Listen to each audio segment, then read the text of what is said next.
今回のテーマはこちら。未来編の経験値効率ランキングトップ10。こんにちは、インロードです。よろしくお願いします。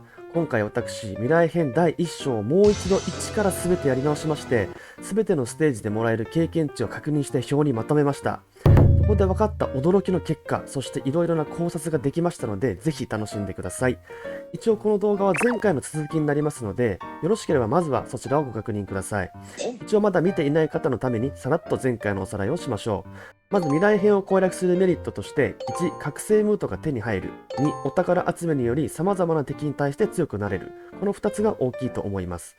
さらに未来編をガチャからなしでクリアする最短手順として、1、美脚猫を第3形態のむき足猫に進化させておく。ただし序盤は必須ではないと。2番、トレジャーフェスティバル開催中に攻略する。つまりトレフェスが開催されていない時間は、なるべくにゃんこチケットの回収に時間を当てて、開催中にクリアすると。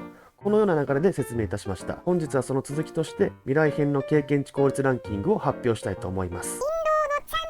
ランキングに入る前に、そのランキングの付け方と注意について説明いたします。まず、ランキングで表示される経験値効率とは、消費統率力を獲得経験値で割った値です。ただし、私はすでにステージを数回、場所によってバラバラの回数クリアしていますので、いずれかのステージを2、3回クリアして、その減少率を確認しました。この数値をもとに全ての地域で1回目にもらえる経験値を概算しましたと。なので、正確な値にはなっていないことをご了承ください。さらに今回は周回することを前提としていますので、ステージクリアでもらえる採点報酬は除いた数値となっておりますと。さらに今回プラスアルファとして各ステージの攻略方法を実践を交えてですね、簡単に説明いたしますので、そちらも参考にしてください。ではお待たせしました。未来編の経験値効率ランキングトップ10を発表いたします。まず第10位。第10位はバミューダです。ここではですね、エイリアンのクマが出撃してきますが、壁やジェラミで前線を維持しつつ、むき足やドラゴンでクマに攻撃を当てるっていう戦法で攻略しましょう。第9位。第9位はニューヨークです。ここはエイリアンの豚が出撃してきます。このキャラは波動を打ってくるので、あまり体力の低いキャラは必要ありません。つまり壁とか天空猫とかっていうのはこのステージには不向きとなります。続いて第8位。第8位はメキシコです。ここでは赤い敵が出てきます。特に赤ラガオウっていうのは出撃速度が速くて攻撃頻度が多いので、赤い敵対策や壁をしっかり編成しましょう。また序盤から大型キャラを出してしまうと、この赤い敵対策が間に合わないので、このガオウの出方を見てからしっかり判断するようにしましょう。続いて第7位。第7位はジャマイカです。ここはですね、特に意識せずに勝てると思います。ただヤドカリの攻撃力上昇には注意をしてください。続いて第6位。第6位はマチュピチュです。こちらはガが出てきますので、壁とドラゴンもしくはムートを使ってクリアしましょう。お金が貯まりやすいステージなので比較的優しいですね。続いて第5位。第5位はカナダです。こちらはエイリアンが多く出撃してきます。特に大量のエイリアン猿によって前線が後ろに下げられやすくなっています。さらに後ろからはガの攻撃が来ますので、壁やむき足、ムート、ジェラミの使い方を十分に考慮しましょう。続いて第4位。第4位はグリーンランドです。ここはクマが多く出撃してきます。クマ対策は基本的にジェラミで大丈夫です。クマの特徴は攻撃力は高いけどノックバックしやすいということなので、攻撃力が高くてかつ体力も高いキャラで前線を維持しましょう。ということで、10位から4位ということになりました。私のパーティーはすでにレベルやお宝の取得を済ませていますが、まだお済みでない方は先ほど説明した攻略法を意識しながらステージを周回してみてください。ではトップ3に入る前に今回もワーストランキングを発表いたします。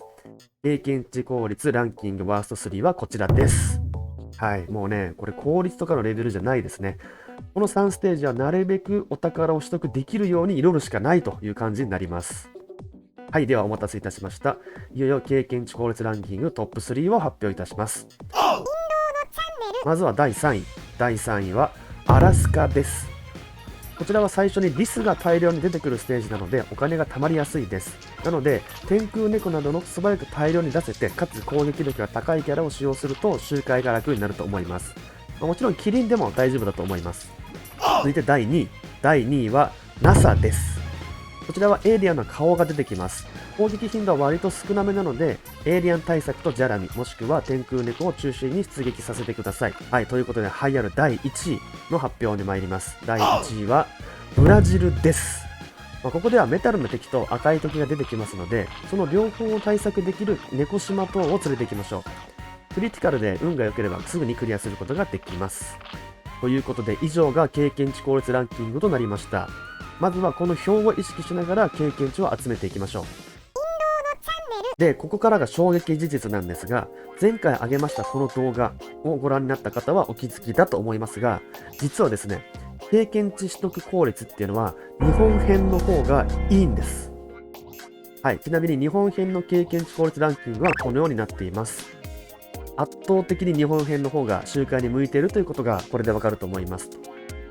ただですね、未来編は日本編に比べて消費統率力が多いので、経験値効率だけを見ると日本編を周回した方がいいということだけが言えると思います。